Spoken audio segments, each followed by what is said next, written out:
کیا کرائٹیریا تھا اور کیا کرائٹیریا آپ بنائیں گے جس کے تحت آپ مینیج کریں گے کون سی فیسٹیوٹی کو آگے لے کے کیا آپ نے کوئی سلیکشن کمیٹی بنائی یہ کون سی کمیٹی ہے ان کو تشکیل دینے میں آپ نے کس طرح کیا ہم سر آپ بات کر رہے ہیں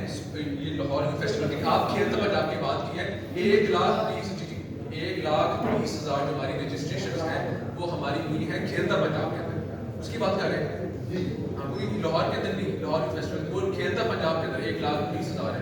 تو اس کا میکینزم یہ ہے کہ ہم نے ڈی ایس اوز کو بولا ہے کہ وہ اپنے پورے ڈسٹرکٹس اور تحصیلز میں کمیٹیز بنی تھی اور کمیٹیز نے آگے پھر جو ہمارے کلبس تھے ان کو رجسٹرڈ بھی پہلے بھی تھے اور مزید کیونکہ 15,000 کلبس میں رجسٹرڈ تو میں نے سوچا کہ اس کے علاوہ بہت سارے جو کلبس ایسے بھی تھے جو رجسٹرڈ نہیں تھے اور بہت ساری ٹیمز بھی تھی ان کا پروسیجر بہت لمبا تھا تو with help of D G sports ہم نے اس کو کیا کیا کہ ون ڈے سنگل ڈے میں ہم نے کیا رجسٹریشن کریں تو جس کی مدد سے کہ جو گھر بیٹھ کے انہوں نے آن لائن رجسٹریشن کی تاکہ پورے پنجاب اس طرح ہماری سی ایم نے کہا تھا کہ گھر بیٹھ کے لوگ رجسٹر کر سکیں ڈفرینٹ اسپورٹس میں انڈیویجولی بھی ایتھلیٹس میں بھی تو گھر بیٹھ کے انہوں نے رجسٹریشن کی ہے ایک پیپر فارم پر ہے بار کوڈ ملا ہوا تھا اور کسی کی مرضی نہیں چلی تو آٹومیٹکلی انہوں نے اپنے آپ کو رجسٹر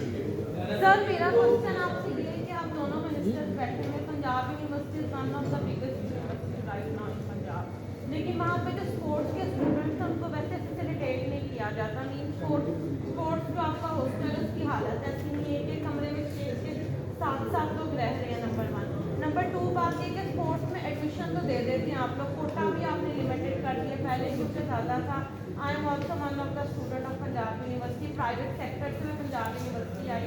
تو وہاں پہ دوسری بات یہ کہ اسپورٹس اسٹوڈنٹ کو فیسیلیٹیٹ نہیں کیا جاتا نمبر سیکنڈ کہ ایک جو اسپورٹس کی لڑکی یا لڑکا وہاں کھیل رہا ہے وہ 6 اسپورٹس کھیل رہے ہیں اس کے باوجود جس ڈپارٹمنٹ میں ان کا ایڈمیشن ہوتا ہے وہاں پہ ان کی ایئر بیس کر دیے جاتے ہیں کیونکہ وہ اسپورٹس کھیلنے جاتے ہیں ٹائمنگ سلیش ہوتے ہیں اٹینڈنس نہیں آتی اور ان کو ایک سال اٹینڈ کر دیا جاتا ہے سم ٹائمس تو بچوں کو نکال بھی دیا جاتا ہے اس بارے میں آپ کیا action This is the last question, but thank you very much. آپ کی جو اسٹیٹمنٹ ہے وہ چارج شیٹ ہے اس پرانی پنجاب یونیورسٹی کے خلاف جس کے بارے میں نے ابھی بات کی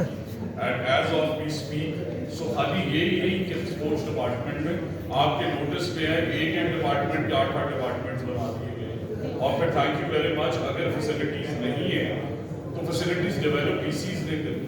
کس لیے اتنی بڑی لینڈ دی ہے اگر سرگودا یونیورسٹی سسٹینیبل ہے اگر جی سی یو کا انڈاؤمنٹ فنڈ بنا کے گئے تھے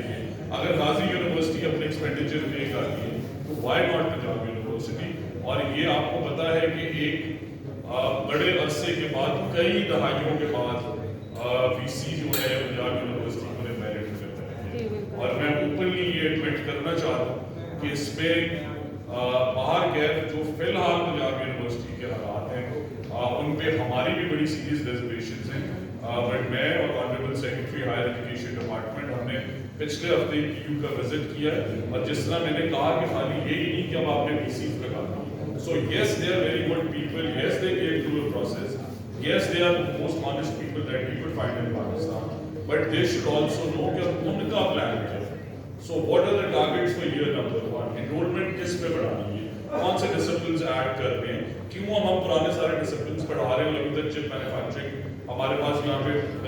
فیکلٹیز میں نہیں ہے کیوں چپ ڈیزائن نہیں آئی کیوں ڈیٹا اینالسٹ پورے نہیں ہو رہے کیوں اس ملک میں ڈیٹا انجینئرز نہیں ہیں کدھر ہے سسٹینیبلٹی کی ڈگریز کدھر ہے انوائرمنٹل سائنسز کی ڈگریز کدھر گئے کلائمیٹ چینج کے ایکسپرٹس کدھر گئے اسیسمنٹس کے ایکسپرٹس ان سب کا نہ صرف انٹرنیشنل شارٹیج ہے بٹ لوکل ملک کے اندر بھی شارٹیج ہے so K P Is for all of those universities including sports thank you very much when I was in H S میں کالج ہاکی کیپٹن بھی تھا میں 4x100 میٹرز ودر ہوں میں 200 میٹرز ودر ہوں میں لانگ جمپ نمبر 3 ہوں ہائی جمپ نمبر 2 میں بھی سر کچھ آئی was in boarding school I was fortunate مجھے کرنا تھا بٹ باہر گئے ساتھ پڑھائی تو میں بھی کرتا مجھے کبھی میرے ادارے نے یہ نہیں کہا کہ اگر 4 گھنٹے زیادہ کھیلو گے تو وہ لیول میں نمبر زیادہ لگ جائیں یا میٹرک میں but you right so if when they those students جن میں ٹیلنٹ آئیڈینٹیفائی ہو جائے who are close to international benchmarks ان کے لیے پھر آپ کو ڈسپلنس کے اندر کچھ ایسا لانا ہے جس میں وہ ٹائم زیادہ پریکٹس کو دے سکیں اور may be the admission in sports sciences اور ڈگریز ریلیٹڈ ٹو دیٹ تاکہ نہ ان کی پڑھائی افیکٹ ہو ٹیلنٹ بھی پالش ہو اور ارشد ندیم کی طرح آئی ہو